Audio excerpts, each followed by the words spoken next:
I felt like the beautiful trans princess that I am. So it was amazing. Like it's been amazing.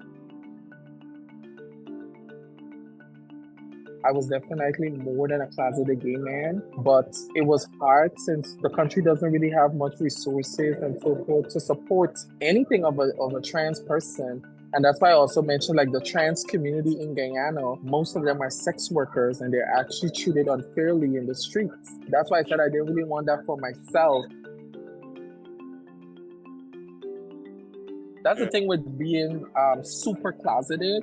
yeah, It's like to yourself personally, you're telling yourself that you're gay, but society, you have to perceive this masculinity to the world because you're scared that if they find out you're this person, you're gonna be hurt. I remember the first time when I actually wanted to do something, which was dancing. When I signed up for that dance class, my grandmother came to school and she embarrassed me so bad. Like she beat me. She was like, that's not for men. Men are not supposed to do that. All of these traumatic experiences pushed me to try my best to be masculine for society and for my family. When um when I got exposed, I should say, I was literally fired from my job for being associated with the LGBTQ community.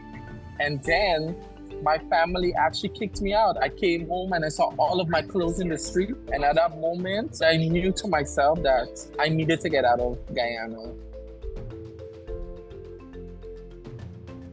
I wanted my identity to be affirmed and I wanted to be my true self authentically without any problems.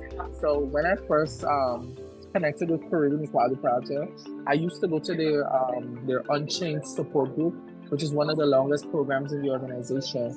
I remember going to that support group. I saw Caribbean people, all these people that identify just like me, speaking the same stories that I'm speaking of. I kind of felt safe in that space. I started volunteering. I did like food pantries with them. And I remember in 2020, there was a Brooklyn Liberation March. The founder for the organization, his name is Mohammed Amin. He was like, Tiffany, let's go together. I was like, sure. That's my first time going to the Brooklyn Liberation March as a trans perceiving person. Like I had my wig, I had my dress, everything. And that was a big event. I remember waving this flag. I was all the way up on the museum, like all the way up, and I'm looking down at all these people, and I'm waving this flag. I think the next day I woke up. I was on the front page of the New York Times and everything. I'm like, wow, this is powerful. I remember when I was like, wow, and I cried. And I think the founder for the organization, he's like, Tiffany, you all over the internet, girl.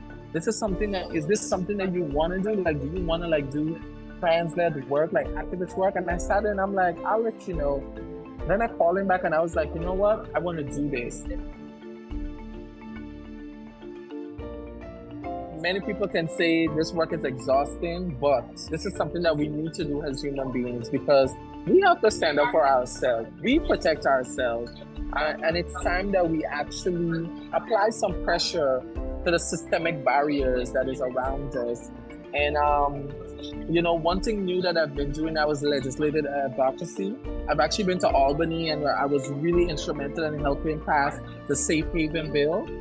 And I think that was like a new step into like the work I've been doing because I've just been doing like rallies, protests, coordinating events, planning events, but going and actually speaking to elected officials, that was amazing.